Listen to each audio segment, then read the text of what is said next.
இவருக்கு 4 லட்சம் பேர் வருவாங்கன்னு இந்த எருமைங்களுக்கு தெரியாதா? இல்லைப்பா, நீ ஏதோ எழுதி வச்சு போட்டு பிஜேபி அனுப்பிச்சிட்டு போல, யார் அனுப்பிச்சா நீங்கள் கேளுங்கப்பா.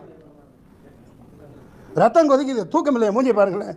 நான் ஒரு நடிகன், சாதாரண கூலிக்கு மாரடிக்கிறவன், பைத்தியக்காரன் நானே. போலீஸ்காரன் துரத்தி விடுறான், இங்கேருந்து போங்க, இப்படிலாம் ஆயிடுச்சுங்களா? எல்லா நாடகமும் அவங்க நடத்துகிறாங்க. இங்கே பாரு, அதை சொல்கிறதுக்கு தானே இந்த திட்டமே. துரத்தி விட்டு போட்டு அடுத்த நிமிஷம் என்னால் வர முடியுதுல்ல. ஆனால் அடுத்த நிமிஷம் என்னால் வந்தால் நாங்கள் நிற்க முடியுமா? நம்மளால் நிற்பீங்களா? இது எவ்வளோ பெரிய பக்கா பிளானிங்கு. அடுத்த நோட்டி டக்கு டக்கு டக்கு டக்குன்னு வராங்கல்ல, கேட்குறான்ல. 66 பேர் செத்தானே, கள்ளத்தராயம் கள்ளக்குறிச்சியில் செத்தாங்களே, அங்கே போய் நின்றுங்களே, யார் விளக்கண்ண? என்ன கேள்வி கேட்குற நீ? ஏன்னா இப்போ போய் அங்கே நின்று அவரை சேர்த்து சமாதி கட்டுறதுக்கா? ரவுடிங்க வச்சுட்டு நிற்கிறாங்க.